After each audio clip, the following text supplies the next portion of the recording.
Loot. It's why we game. It's why we raid. It's why I spent 163 hours in Borderlands 2 attempting to farm the bee shield from Hunter Hellquist. It's why my mom always says, "New phone, who dis?" when I text her. It's probably why my dog ran away. It's why I'm so horribly and forever alone.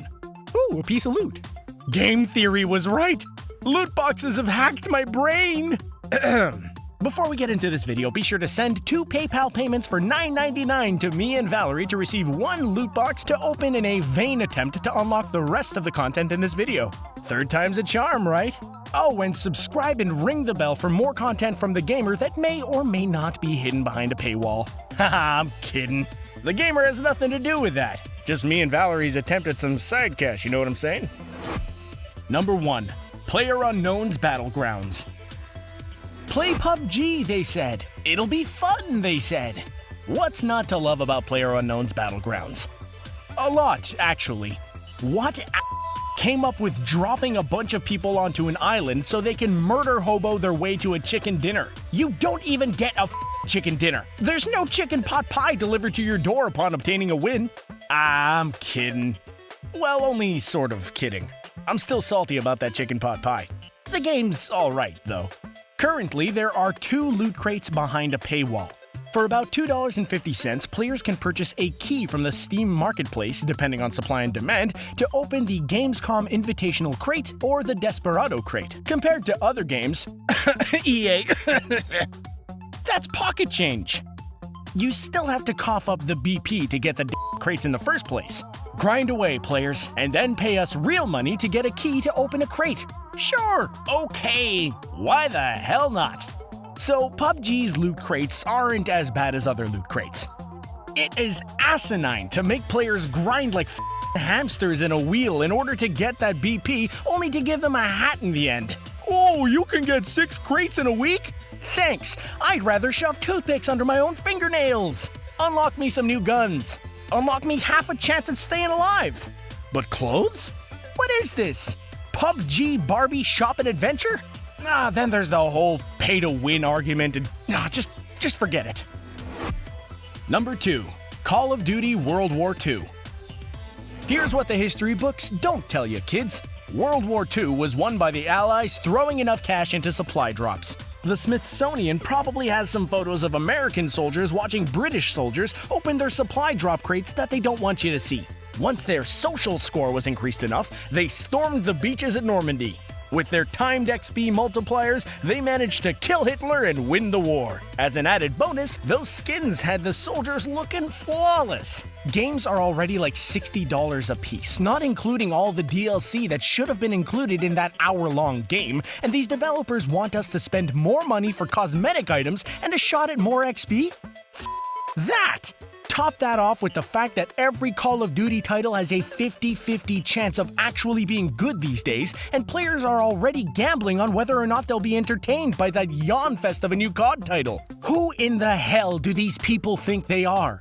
Alright, so I've heard some good things about this title.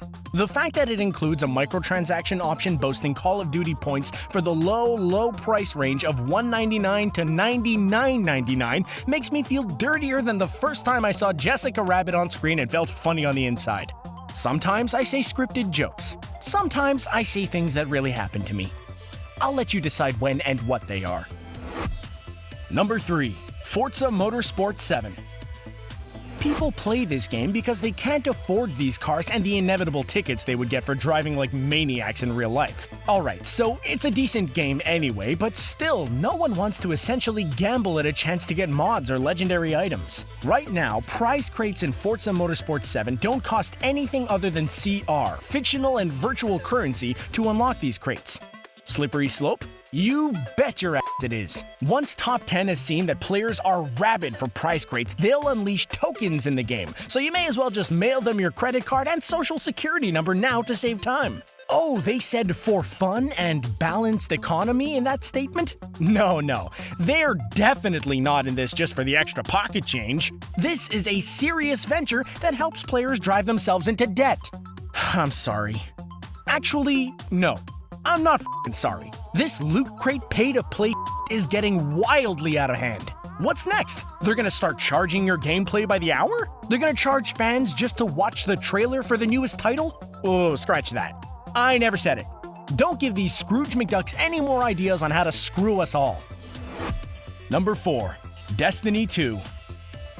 Forget paying for loot crates. I want to get deep into all that locked content by going through a paywall or 5. You only live once, right? I want trophies and achievements disabled upon release so I can question my life choices and wonder where I went wrong. Am I grinding enough or am I being cheated out of XP? Oh, Bungie, you done screwed up bad.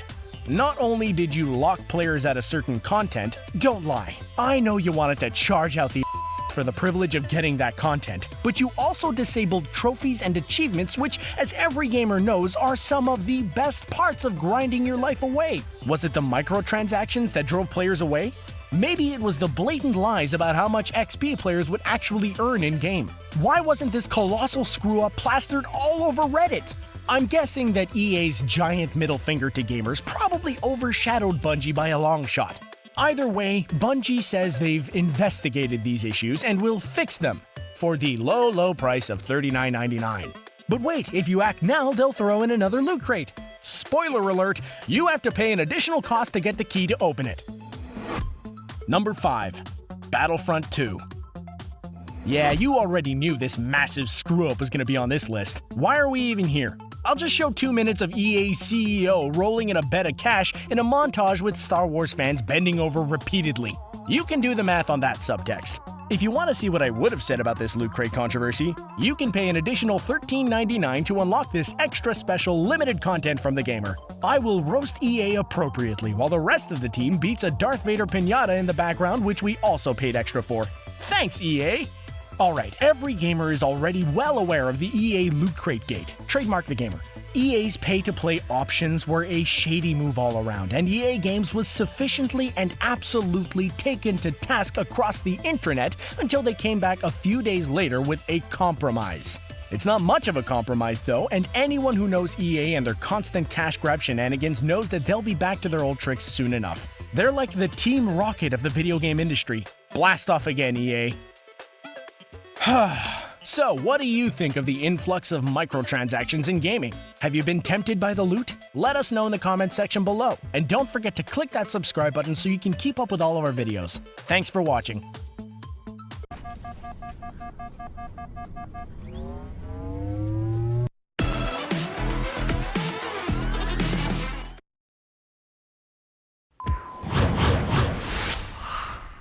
Mario is the family-friendly face of Nintendo, but even a company like Nintendo